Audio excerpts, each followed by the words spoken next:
자, 여러분 안녕하세요. B급 기자입니다. 제가 지난 영상에서 코로나에 확진이 됐다고 말씀을 드렸었잖아요. 그래서 일주일이 지나가지고 드디어 코로나가 다 나섰습니다. 나섰는지는 모르겠는데 일주일 자가격리가 지나가지고 이제 격리를 하지 않아도 되게 됐어요.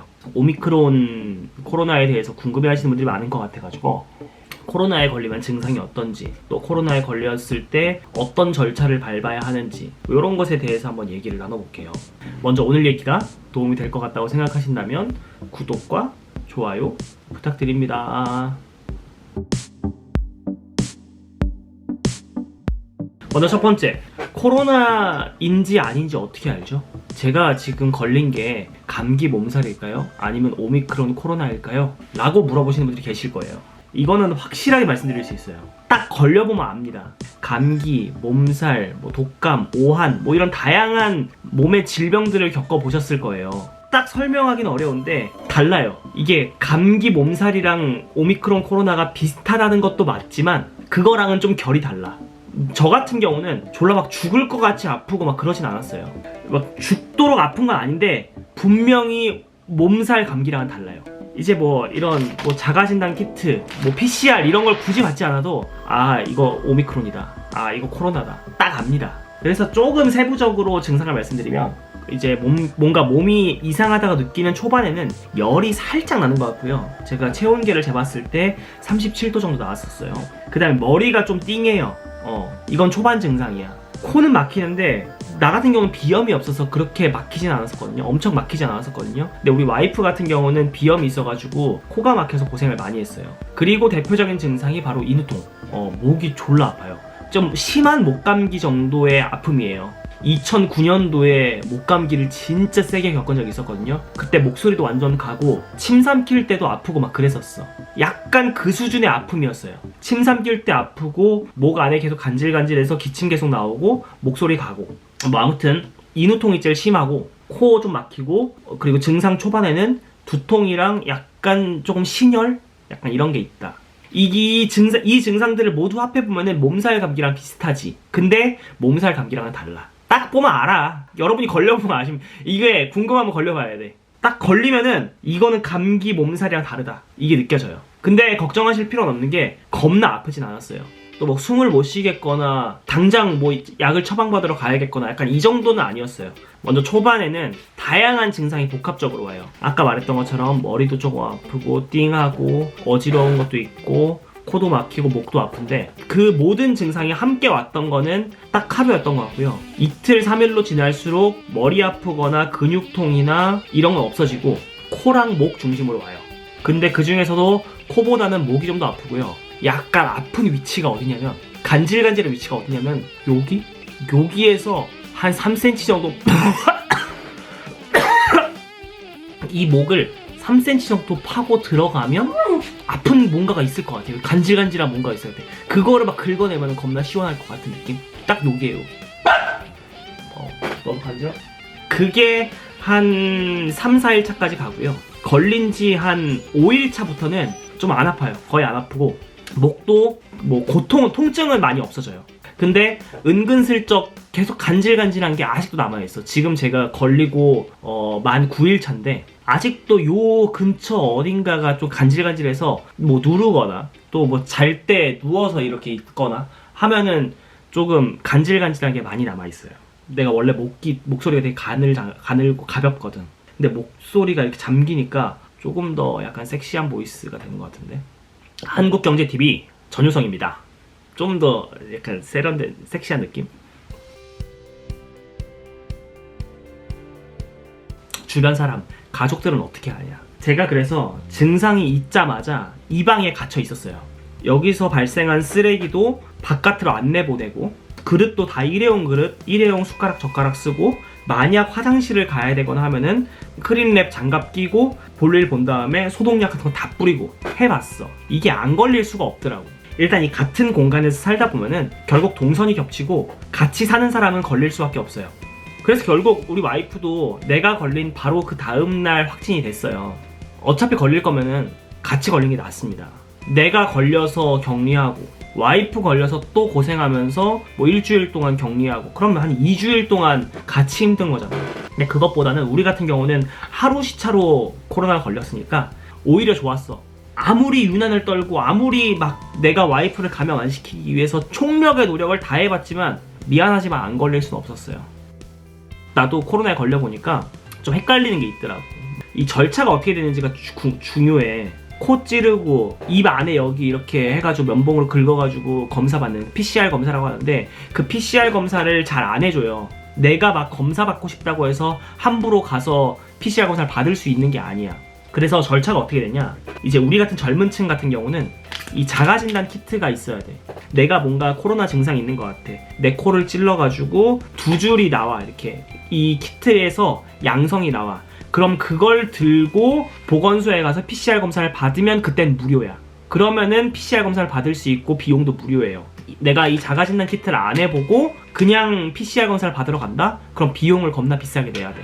그리고 동거인 같은 경우는 내가 PCR 검사를 해서 확진이 나왔어. 완전히 코로나 확진이 됐어. 그러면은 와이프한테도 바로 연락이 갑니다. 동거인 누구씨도 와서 PCR 검사를 받으세요. 그 동거인은 이 자가진단 키트로 음성이 나왔다 하더라도 가서 PCR 검사를 받을 수가 있어요. 이 자가진단 키트가 이게 100% 정확한 게 아니잖아. 나 같은 경우는 어땠냐면은 코로나 증상이 있는 것 같은 그 첫날 자가진단 키트를 오전에 해봤어요. 음성이 나왔어. 저녁으로 갈수록 내가 계속 코로나 뭔가 증상도 비슷한 것 같고 몸도 무겁고 막 그래.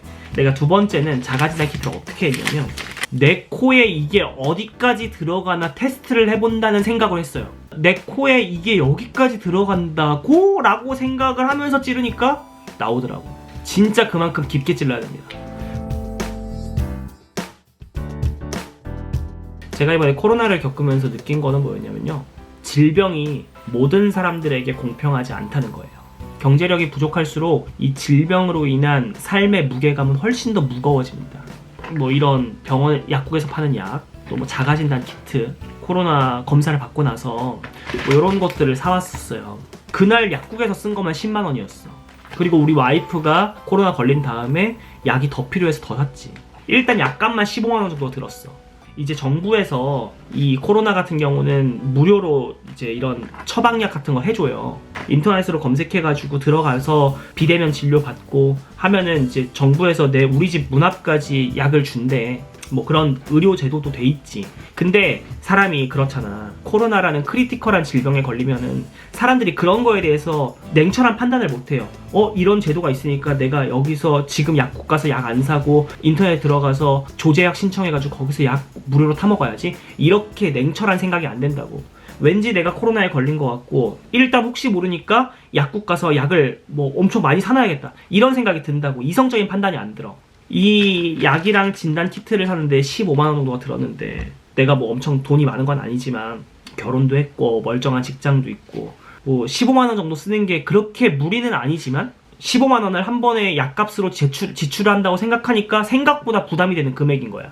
경제력이 부족한 사람들 같은 경우는 자가진단 키트 3개 살 거 2개 사고 2개 살 거 1개 사고 10만 원어치 약 살 거 8만 원, 7만 원, 5만 원어치 산다고. 당연히 회복하는 속도에서도 차이가 나겠지. 그 회복하는 속도에서 차이가 난다는 거는 일상생활로 돌아가기까지 혹은 후유증이 남는 기간이 훨씬 더 길어진다는 소리고, 그 얘기는 결국 미래의 경제력으로 다시 되돌아오게 돼 있어요. 뭔가 이런 약을 사는 과정에서도 좀 그런 걸 느꼈어요. 이 코로나라는 질병이 모두에게 공평한 건 아니구나. 그리고 직장 같은 경우도 마찬가지예요. 저나 우리 와이프가 다니는 직장 같은 경우는 그래도 어느 정도 규모가 있는 회사에 다닌단 말이죠. 그런 코로나에 걸렸을 때의 지침이라던가 이 사람이 격리를 하는 기간 동안에 일은 어떻게 해야 되는지 이런 시스템 같은 게 그래도 갖춰진 회사란 말이야.